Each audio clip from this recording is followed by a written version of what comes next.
people wait a lifetime for a moment like this. Are you prioritizing your time and energy? Time boundaries are all about protecting your schedule and focusing on what matters. If you are new here, hey guys, and what's up TFS? It's your girl Fun Size, and I'm back with another fun creation. Welcome to day 4 of our series on the 5 essential boundaries you will need to set when healing from relationship PTSD. For this type of trip that we doing. Ooh, but we made it. This is exciting. Hey, I love the curls. Where you getting a car? Alright, let me get over here real quick.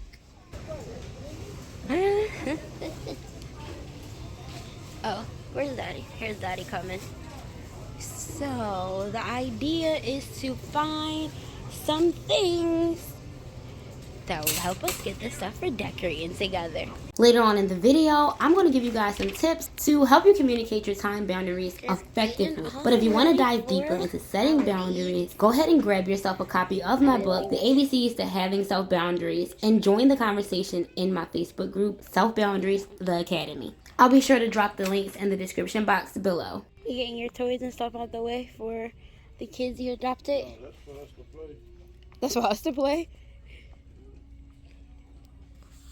Monopoly. Today we're talking about time boundaries. And time boundaries are all about protecting your schedule, prioritizing self-care, and focusing on what matters to you. When healing from relationship PTSD, it's crucial to set time boundaries to avoid burnout, prioritizing healing and making space for what nourishes you. As I'm getting ready to celebrate my first Christmas in Indiana, I'm reminded of the importance of setting time boundaries. First of all, when you get into mermaids and look at all of this stuff, this is gonna hit definitely different. We're gonna talk about that in another video later though. Here's this thing that I want.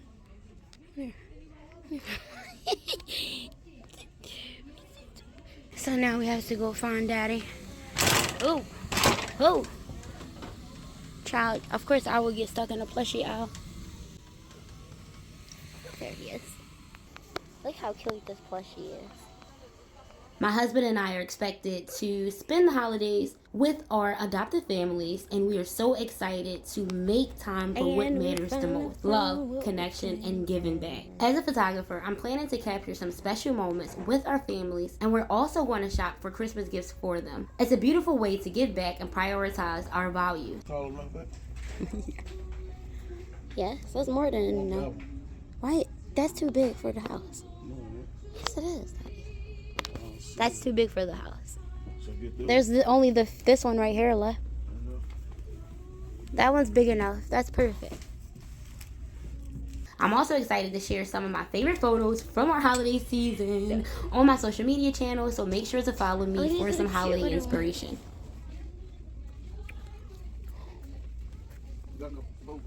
Yeah, the street is pretty. We're leaving Target, y'all.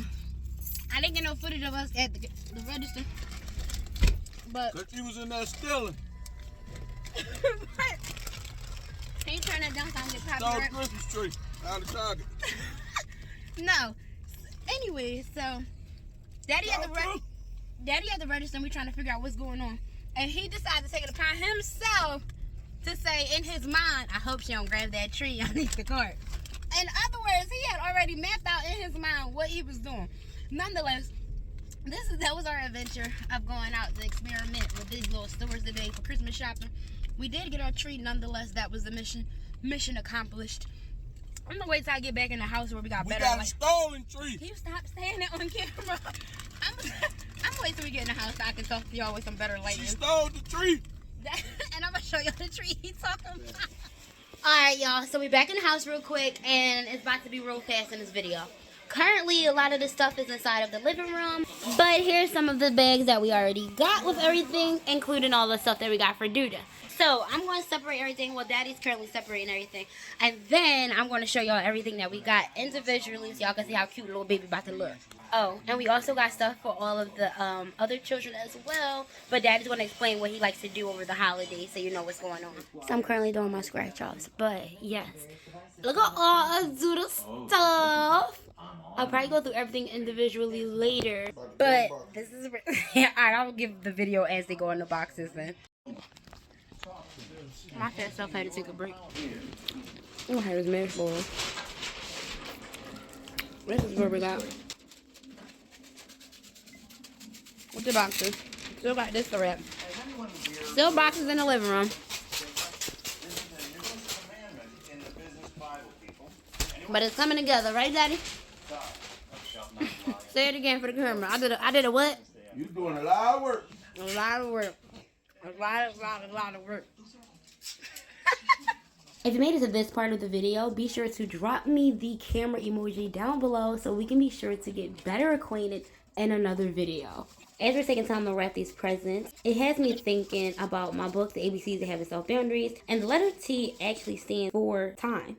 And time boundaries are essential because they allow you to prioritize your needs, avoid overcommitting, and create space for self-care. Which brings me to a section that I am going to share with you guys. Busy versus productive simply means that you're not using your time effectively. You're just occupying it with tasks that feel productive. Mentally tough people are known to be essentialists. They have very selective criteria for what they take on because they value their time and refuse to waste energy on things that are not important.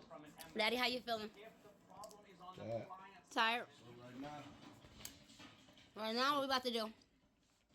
You have to identify what's essential and meaningful. Antonios? Be clear on what your intentions are and get rid of any distractions that try to get in the way of you making progress towards a better version of you. And then Daddy's gonna wrap all of these. We had a strategy going, but apparently he has one completely different than mine. But we're doing it the correct way now, and we getting it. Meanwhile, can we get into how he be wrapping these Yeah, let me do it the other way. We never list time as a boundary because we deem time as something that is guaranteed. This way of thinking makes no sense, especially when you think of a few sayings such as, time waits for no man, I'm not getting any younger, or tomorrow isn't promised. You see, we procrastinate and find ways to avoid doing productive work, and we focus on busy work to avoid the things in life that will make future us clap. So remember this, the most dangerous distractions are the ones you love, but they don't love you back. They get confused on this part. On how to close them off. Yes. To some, it all depends on who you're talking to. It's easy for some. Pre-calculus would be easy to a lot of people too. Alright, let's get into this part. And if you want to dive deeper into setting boundaries, grab my book, The ABCs to Having Self-Boundaries. And don't forget to join the conversation in our Facebook community, Self Boundaries, the Academy. Okay, Daddy. Actually, I'm kind of sweet. He's stuck in there. Triangle, triangle. So it's a triangle with a fold across. Boom, boom.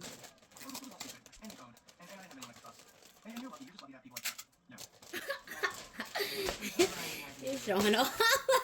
He's showing off. As you guys know, if you are not new to my page, October to January is normally our slow season for photography, and I'm using that time to learn new skills and expanding my services. I'm just saying, imagine having a luxurious experience with me where you can get your nails done while I capture your beauty. I will be learning how to do nails during my slow season along with enhancing my photography skills, and I am super excited to share how I will be updating the studio and everything else that come along my journey, because I will definitely be vlogging this for you guys. So it's all about creating a holistic experience for my clients and prioritizing self-care, and baby, you guys are along for the ride. Now let's get back into why time boundaries are so crucial to set when you are healing from relationship PTSD. While I give you a little bit of story time on how I felt on putting this Christmas tree together, kinda, and also some red flags that you can ignore when you are healing from relationship PTSD. Day 4 is eventful. So we are officially done for the night. Not done putting all these stuff together. We're not going to be out here in the hallway and they got the noises going all crazy with the alarms. But we done for the night. And I just wanted to say that real quick to y'all. And I'm excited. Daddy really got me into the little spirits. And I'm pumped up and excited. Like, that's all I really wanted to say.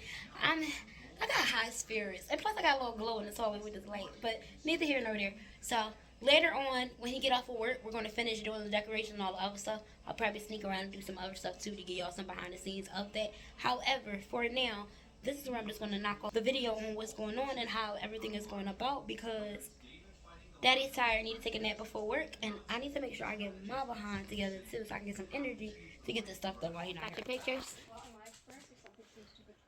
Here's all the presents, how they color. And we're still not done. But he's about to leave and go to work. Okay, so I'm in the bathroom. Listen, don't judge it. I'm getting the whole house together. But nonetheless, Daddy decided to go to work. As Daddy is going to work, I have to literally get everything in order. So I told myself I was going to take a little nap, but I decided that I'm not going to take a nap because of the fact that all he kept saying as he was walking out the door is, oh, babe, you're going to get the tree together and you're going to do this, and I'm so excited. You know, reverse psychology. And even though I keep telling him, now we're going to do it when we together. When you home and when you get off work, we're going to do it. I'm about to go in here and do it. But needless to say, I've already taken care of some of the things and just wanted to, like I told y'all in the previous video, I am going to give y'all some behind the scenes of how everything is going and all of that good stuff. But when I tell you, oh, child, my arm is tired. Like, I literally was just in there sweeping and I'm beyond tired. And I also feel like the heat on, so y'all probably hear the air and vent all in the camera. So I'm going to just go ahead and do what I need to do. All right. Alright, so I've already set up the table. I swapped it out. It was easy because literally my, what is it? I was going to say October. October had actually blended in with the November setting, so all I had to do was change this little piece right here, the runner, and then that was that. But, hold on, because let me also take this stuff out the TV. However, this is how everything is looking currently. We're going to get everything together while, like I said, Daddy at work.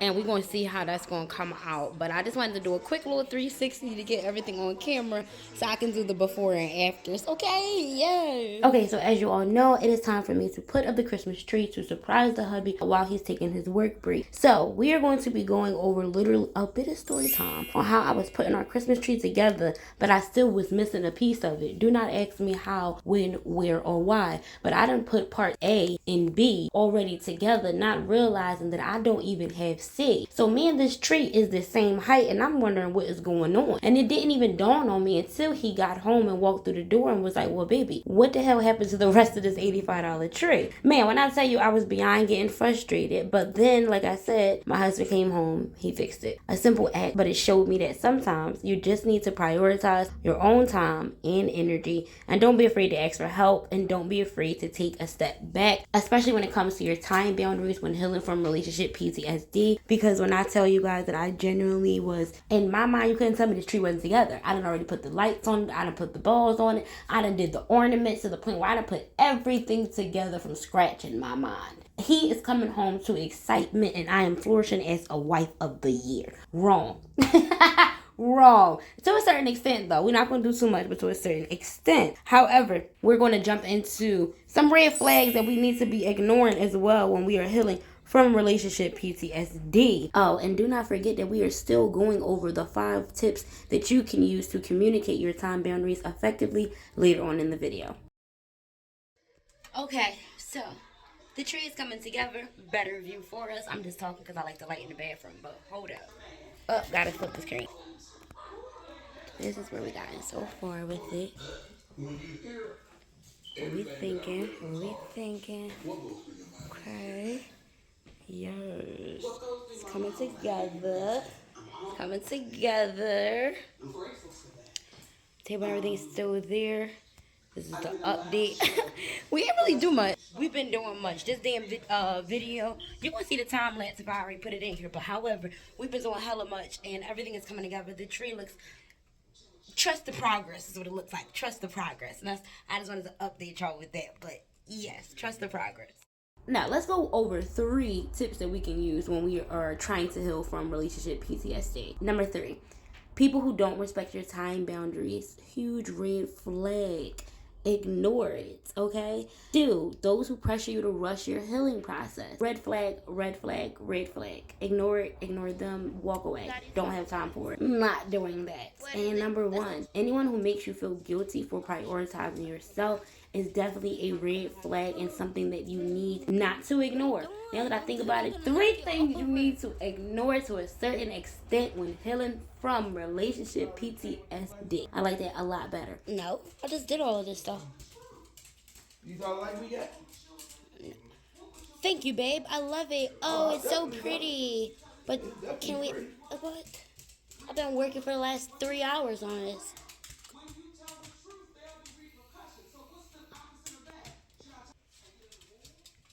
So, Daddy's about to finish doing the rest of the work, y'all. Because he got too many questions to be asking. Like, I ain't been in here hustling and bustling for 3 hours, y'all. Now he told me act like he not here. Boy, get in here and finish this tree.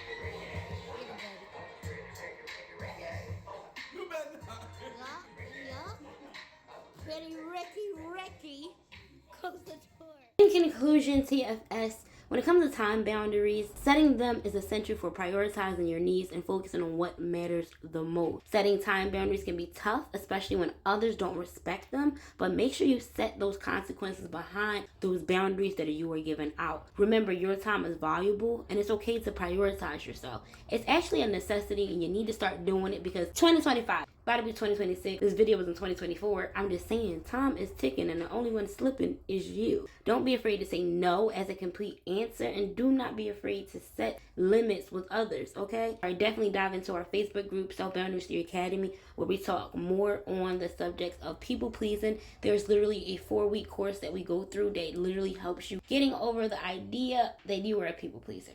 You don't have to be it. You don't have to do it. And I'm here for you. Make sure you guys are definitely dining in on the ABCs they have in Self Boundaries. I think it's an awesome book. Check the description box down below if you need more details. And as promised, before we go, here are 5 tips to help you communicate your time boundaries effectively.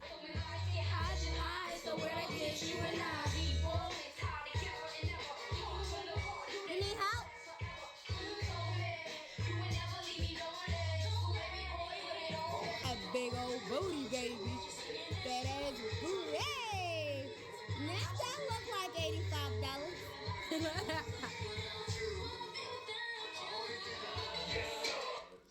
Okay, Daddy came on and fix the tree for all of us. Y'all know we can't get copyright infringement, so we gotta do it when the music is off. But here is it. This is how it's coming through. Little belly dance, Daddy.